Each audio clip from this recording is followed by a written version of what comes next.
¿Cómo están, amigos de Agenda Parlamentaria? Vamos a hablar sobre la nueva legislatura que acaba de empezarse y este periodo anual de sesiones 2013-2014. Los grupos parlamentarios han presentado ya a sus portavoces y estamos justamente con uno de ellos, el congresista José León Rivera, vocero de Perú Posible. ¿Cómo está, congresista? Bienvenido. Sí, buenas tardes. Un gusto tenerlo aquí, como siempre. No, para mí un gusto, ¿verdad? Porque creo que este espacio sí nos permite hablar de la agenda del legislativo. Así es. Bueno, la agenda legislativa, entiendo por parte de Perú Posible, va a ir entablada en el tema de la gobernabilidad, que es importante, ¿no? En medio de una situación, de una crisis política, es importante apoyar las acciones buenas de gobierno. Sí, esta es una primera cosa que quisiéramos decir al país, que esta legislatura, en este periodo del gobierno del señor Humala, hubieron de saque 6 bancadas, pero ninguna, lamentablemente, pudo alcanzar la mayoría para darle gobernabilidad y darle un marco de apoyo al Ejecutivo. Con la experiencia de gobierno de Perú Posible determinó apoyar por la gobernabilidad y ponerle en esa coalición política los votos para hacer las grandes reformas que necesita el país. Al cabo de 2 años, luego de algunas cosas, algunas fisuras que han habido en algún momento también, algunos debates contradictorios con el oficialismo, Perú Posible, esta legislatura anuncia que seguirá apoyando la gobernabilidad, apoyando, por cierto, los proyectos de ley que correspondan para beneficio del país y también haciendo una crítica constructiva cuando así sea necesario. Entonces, Perú Posible, al lado de Gana Perú, seguirá contribuyendo en esta coalición política para darle gobernabilidad al país. Esta es una primera cosa que queremos establecer. Correcto. Luego de eso, Ricardo, estamos conversando con el oficialismo para tener una agenda común, una agenda consensuada con ellos y que involucre a los principales problemas, empezando por los más estructurales, que tiene que resolver este Congreso. Y ahí creo que una de las primerísimas cosas que hay que hacer es recuperar, luego de la crisis política que hubo al final al elegir a los 10 miembros de las 3 instituciones, recuperar esa tarea y concluirla, terminarla, eligiendo, pero lógicamente aprendiendo de esa experiencia negativa y que lo dejó bastante maltratado al Congreso y a la clase política. El presidente del Congreso, Freddy Otárola, en su mensaje inaugural, adelantó que este es, como siempre, como ha dicho usted, el gran reto, ¿verdad? Recuperar esta credibilidad ante la población, sobre todo, esta confianza. Sí. Y que para ello se utilizaría un mecanismo que iría por la meritocracia de quienes integren estas 3 instituciones. Es lo más razonable, es lo más indicado, porque fíjese usted, hoy tenemos una ciudadanía fortalecida. Hoy hay medios de comunicación en segundos y la población peruana, la ciudadanía peruana, ahora sabe debatir a través de las redes, a través de las organizaciones, y aquí nos han demostrado que necesita sintonizar este Congreso con la ciudadanía. Por eso es que creo que ha hecho muy bien el presidente Otárola en anunciar que despolitizando esta elección, descarnetizando, dejando la etapa del amiguismo atrás, entrar a buscar meritocracia, cualidades personales y que responda a la expectativa que demanda la ciudadanía del país. Hay que recuperar la confianza primero. Y yo creo ahí en una fórmula que se lo he conversado. Empezar por lo que haya generado menos problemas y sea más fácil elegir. Yo creo que ha quedado para la ciudadanía que los miembros, que los postulantes o que los candidatos al BCR realmente no generaron problemas. Ellos podrían ser los primeros en ser nuevamente convocados y nuevamente votados y probablemente aprobados en el Congreso. Esto nos resolvería 2 problemas. Uno, un banco que ya no puede, un BCR que ya no puede seguir así como está, cojo, está incompleto su directorio. Y segundo, empezar a generar confianza para que los postulantes al TC y a la Defensoría del Pueblo recobren esa confianza. ¿Sería un mecanismo por invitación o nuevamente era el mecanismo de la selección? Tiene que ser una invitación abierta. Ujú. Debería hacerse eso. A los colegios profesionales, yo sé que no les gusta a algunos, Ujú. a las universidades, a las instituciones, las bancadas que tienen la posibilidad de participar en este debate deberían invitar, deberían convocar abiertamente. Yo hasta creo que no debe haber esa comisión seleccionadora y evaluadora. Tal vez una cosa dentro de alguna de parte de la mesa directiva, pero una vez que tenemos los candidatos por convocatoria abierta, Ujú. la misma ciudadanía los va a depurar. Lógicamente que cuando son de condiciones de las que estamos hablando, meritocracia, capacidades, experiencia y sobre todo reconocida solvencia ética y moral, la población le va a quedar agradecido y le va a reconocer al Congreso que se ha aprendido de la lección que nos generó una crisis y podríamos elegirlos Porque ahora. se habló en algún momento de modificar el mecanismo de elección. ¿Usted es partidario de ello o de mantener el mismo sistema? Bueno, la ley para elegir el Tribunal Ujú. Constitucional habla y exige en su artículo 8 de que debe haber proporcionalidad Ya. en una comisión, proporcionalidad respecto al número de integrantes de cada bancada. Pero el Pleno lo puede.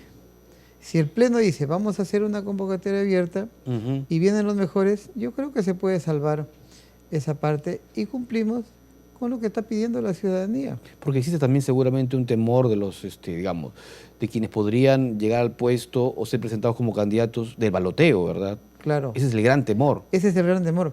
Por eso es que se propone, por eso es que Ujú. estoy haciendo formalmente esta propuesta de que empecemos por lo más fácil y que lo que El genere BCR. confianza, que es el BCR. Correcto. Si en la primera semana o en las 2 primeras semanas elegimos el BCR, se empieza a generar la confianza. Ujú.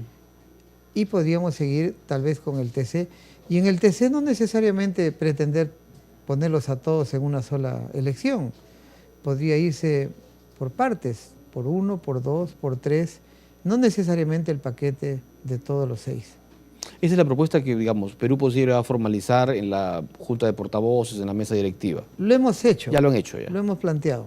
Y espero que sea debatida y finalmente se vea lo bueno que significa una cosa así y ir por esa forma de elección. Correcto, ese sería el primer paso, el primer punto de la agenda pro gobernabilidad, ¿verdad? Desde el Parlamento. ¿Cuál Sí. serían otro de los temas o otro de los puntos en esa agenda? Bueno, el Ejecutivo, Ujú. que tiene la prioridad de poner proyectos, ya nos ha puesto algunos retos y dentro de los cuales está darle fuerte a la corrupción. Correcto. Nos ha dicho nos ha pedido que llevemos adelante la muerte civil para los... Y otro tema es el de la imprescriptibilidad, que quedó Claro. pendiente, digamos, se rechazó, pero yo creo que ya hay una cuestión previa por subsanar. Son complementarios. Ujú. Una cosa es la muerte civil, Claro. que sancionado un funcionario del Estado, un trabajador del Estado, del sector público, no vuelva nunca más.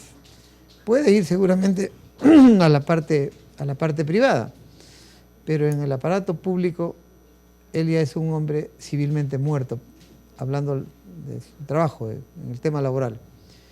Y la imprescriptibilidad corre por el lado de que ninguno debe salvarse porque pase el tiempo, Ujú. se cumple la sanción prevista en la norma y luego termina absuelto por el vencimiento de ese plazo de la norma. Así es. Entonces, eso ha pasado en la historia.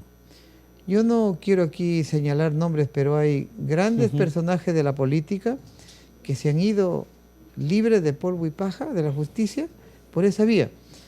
Hay fórmulas para evitarlo ahora, Ya. hay fórmulas para evitarlo, pero que por tiempo, por cosas medio raras y sospechosas que no se hace, no se reactivan los procesos antes que prescriban. Hoy, antes de que prescriba, puede reactivarse con un recurso, un proceso judicial, una deuda con cualquier entidad, con SUNAT, con quien sea, Ujú. y empieza a correr desde el último día para prescribir un periodo igual. Y así podría evitarse que prescriba un delito. Pero no se usa, muy poco se usa. Claro. Entonces debería haber para eso una norma específica. Congresista, hay otro tema que también fue abordado por el presidente Humala y por el presidente Otárola aquí en el Parlamento, en sus mensajes últimos, y ha sido el tema de trabajar la descentralización, la regionalización, de una agenda incluso, con alcaldes y con presidentes regionales. Usted proviene de La Libertad, por ejemplo. Sí, a mí me he celebrado y he saludado esa propuesta, como otras dos más que seguramente lo vamos a conversar. El proceso de descentralización es una herramienta fundamental para que el país crezca sin asimetrías, crezca ejecutando sus presupuestos, crezca desde la zona más pobre, la redistribución de la riqueza, ejecutando presupuestos las propias autoridades en el nivel más pequeño. Pero lamentablemente se ha perdido ese trabajo de rol subsidiario que tiene que tener el Estado desde el Ejecutivo en el nivel central sobre los subnacionales, sobre los presidentes regionales y sobre los alcaldes. Y más aún, agravado porque los departamentos se convirtieron en regiones. Así es. Entonces se ha quedado establecido eso. Y hemos llegado a un punto en que los presidentes regionales no se han sintonizado con las políticas subsidiarias y normativas desde el nivel central. Y por el contrario, algunos presidentes regionales se han convertido en enemigos del gobierno central. Y hemos visto en estos 2 últimos años cómo presidentes regionales se han bajado, se han tumbado proyectos de inversión pública en diferentes sectores, especialmente en minería. Y que hoy, al cabo de un año y un poco más, hemos visto cómo han retrocedido las regiones por ese comportamiento. El impacto, por ejemplo, negativo de Cajamarca lo estamos viviendo ahora. Claro. ¿No? Más aún cuando se agrava por la baja en el precio de los metales. Así es. Las inversiones en el stock de la minería se han venido abajo, 11% menos de producción. Tenemos el riesgo de que proyectos ya no vuelvan. La onza de oro, me comentaban, tiene un promedio de producción de casi $1.200. Estamos, los mineros, al ras casi de ese costo de producción. Hay una probabilidad de que muchos han parado y están cerrando algunos proyectos, y eso sencillamente porque en su momento las autoridades regionales y municipales en algunos casos se habían puesto, creo que equivocadamente, en el otro lado de la vereda, en la vereda opuesta a la inversión. Y hoy día estamos pagando las consecuencias. ¿Producto de qué? De que no se articuló en la descentralización el nivel central con el subnacional. Y ahí están las consecuencias. Entonces, hoy día nosotros hemos propuesto que se reactive el Consejo Nacional de Descentralización. El CND. El CND. El CND es una institución que articuló en su momento la transferencia de competencias y se le puso indicadores en el CND para ir viendo cuándo los presidentes regionales están avanzando y qué podemos hacer desde el gobierno central para corregirlos. Y fíjese, con la desaparición del CND, a lo que se ha llegado es primero a lo que le estoy comentando y segundo, a que los presidentes regionales sean los que más dinero devuelven de los presupuestos de inversión. Hay grandes regiones que tienen grandes posibilidades y resultan ser los últimos en inversión. Sí, pues. Y aquí tengo que lamentar lo que le pasó a La Libertad el año pasado. La Libertad, que tiene un especial impacto de la industria minera, juntos con Moquegua, ha sido el último en inversión. ¡Ah, caramba! La Libertad. Casi ha cerrado la tabla de posiciones en el rating de ejecución de inversiones y de obra pública. Bueno, eso sí que preocupa. Pero ya que habla usted de la región de La Libertad a la cual pertenece y a la cual representa, por cierto, quería ver cómo va el tema de justamente los proyectos más importantes. Este proyecto de irrigación Chavimochi, que es la tercera etapa. ¿Es meta, por ejemplo, suya y de la bancada liberteña que se culmine este proyecto? Sí, es un sueño que ya lo tenemos en una parte realizado. Ya se ha hecho la primera y la segunda parte de Chavimochic. Se han incorporado tierras nuevas en casi 45.000 hectáreas. Ya. De esas solamente se han sembrado el 20.000, tal vez el 40%. Falta agua, hacer un reservorio para guardar en los momentos de estiaje del río Santa y con esa agua abastecer en los 6 meses o 7 meses que le falta Claro. a Chavimochic. Y entonces ahora se necesita culminar primero con la construcción del reservorio y poder terminar con la siembra de las 50.000 hectáreas. Hoy Chavimochic está exportando casi 350 millones de dólares. Si logramos desarrollar, sembrar las 50.000 de la primera y segunda etapa, pasaríamos a exportar 800 millones y a incorporar 150.000 puestos de trabajo. Importantísimo. Pero viene además la tercera etapa que ya está, el presidente Humala ha tenido ahí una gran decisión y cuando se tiene que saludar las cosas buenas se saluda. Ahí yo le mando un abrazo de pura alegría y de pura reconocimiento al haber tomado la decisión el presidente Humala de hacer la tercera etapa de Chavimochic, porque significa que se va a ampliar este desarrollo agroexportador desde Trujillo hasta casi la provincia de Pacasmayo, al límite de la provincia de Pacasmayo, y se incorporan otro tanto, 50.000 hectáreas más en el Valle de Chicama. Y eso significará, por lo tanto, 800 millones más de exportaciones en el campo y 150.000 puestos más. O sea, estaríamos hablando de que en esa zona de la Libertad, desde Guadalupito, que es el límite con Chimbote, hasta Mocupe, porque que es el límite con Lambayeque, estaríamos hablando de una especie, como para aquí quienes saben de la agricultura, como un nuevo California, con una ruta que yo le he puesto un nombrecito, la ruta del oro verde. Correcto. La ruta del oro verde. Se convertirá la Libertad en esta nueva ruta del oro verde, exportando tal vez 1.600 millones de dólares de productos no tradicionales de alto valor, espárragos, alcachofas, frutales, paltas, y también... Y tenemos un amplio mercado, ¿no? Con los TLCs que se han suscrito. Claro, tener empleo pleno. Y hay una provincia, esto lo tiene que saber el Perú, y hay una provincia en la Libertad que tiene empleo pleno. ¿Ah, sí? Claro, toda la provincia de Virú. Total, ahí no hay desempleo. ¿Virú?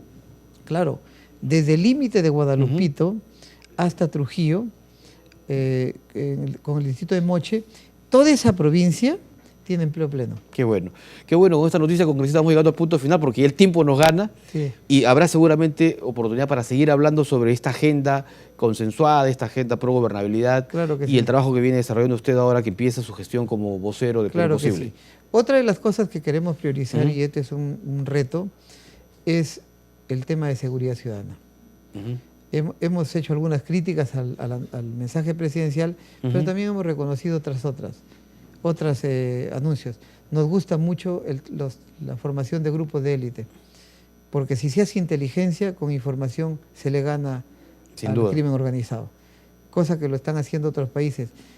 Profesionalizar y desterrar la corrupción también que existe en la policía. Hay que cambiarle su horario de trabajo. Eso también se lo he planteado al ministro, al propio dejar el 2 por 1, ¿no? Para ir a trabajo diario. 2 por 1, trabajo diario. Y ahí sí se va a dar cuenta de que hoy con los 115.000 policías trabajando 1 por 1 ya están en la mitad, 60.000. Más los administrativos, en la práctica trabajan 35.000.